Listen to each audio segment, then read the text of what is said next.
حضرت یونس علیہ السلام پریشانی کے عالم میں اپنی قوم کو چھوڑ کر بیابانوں کی طرف چلے گئے اور پھر کافی سفر طے کرنے کے بعد سمندر کے کنارے جا پہنچے۔ وہاں انہوں نے دیکھا کہ کچھ لوگ کشتی میں بیٹھے ہیں اور کشتی چلنے کو تیار کھڑی ہے۔ حضرت یونس علیہ السلام نے ان لوگوں سے کہا، مجھے بھی اپنے ساتھ کشتی میں بٹھا لے۔ چنانچہ ان کے چہرے سے روحانیت اور بزرگی کے اثرات ظاہر ہو رہے تھے، اسی لیے کشتی میں سوار مسافروں نے انہیں خوش آمدید کہا اور اپنے ساتھ بٹھا لیا۔ اس کے بعد کشتی روانہ ہو گئی اور رفتہ رفتہ کنارے سے دور ہوتی چلی گئی، اور جب وہ کشتی سمندر کے بیچ میں پہنچی تو اس کو تیز لہروں سے دوچار ہونا پڑا اور سب مسافروں کے ڈوب کر مر جانے کا خطرہ پیدا ہو گیا۔ لہٰذا ان لوگوں نے فیصلہ کیا کہ قرعہ ڈالا جائے اور جس کا نام نکلے گا اس کو سمندر میں پھینک دیا جائے گا تاکہ کشتی کے ڈوبنے کا خطرہ باقی نہ رہے۔ بس جب قرعہ ڈالا گیا تو اس میں حضرت یونس علیہ السلام کا نام نکل آیا۔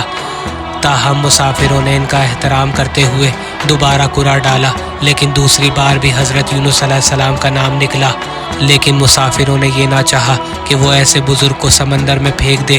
چنانچہ ان مسافروں نے پھر سے قرعہ ڈالا، لیکن نتیجہ پھر بھی وہی رہا۔ لہٰذا اب ان لوگوں کے پاس حضرت یونس علیہ السلام کو سمندر میں پھینک دینے کے علاوہ کوئی چارہ نہیں تھا۔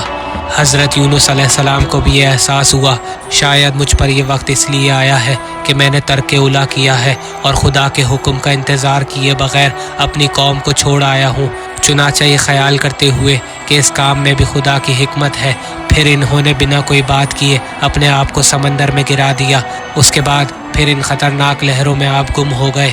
بس اس کے ساتھ ہی اللہ نے ایک بڑی مچھلی کو حکم دیا کہ وہ یونس کو نگل لے، لیکن وہ انہیں ہضم نہ کرے اور کوئی تکلیف نہ پہنچائے، بلکہ دل و جان سے ان کو اپنی پناہ میں رکھے تاکہ امر الہی پورا ہو جائے۔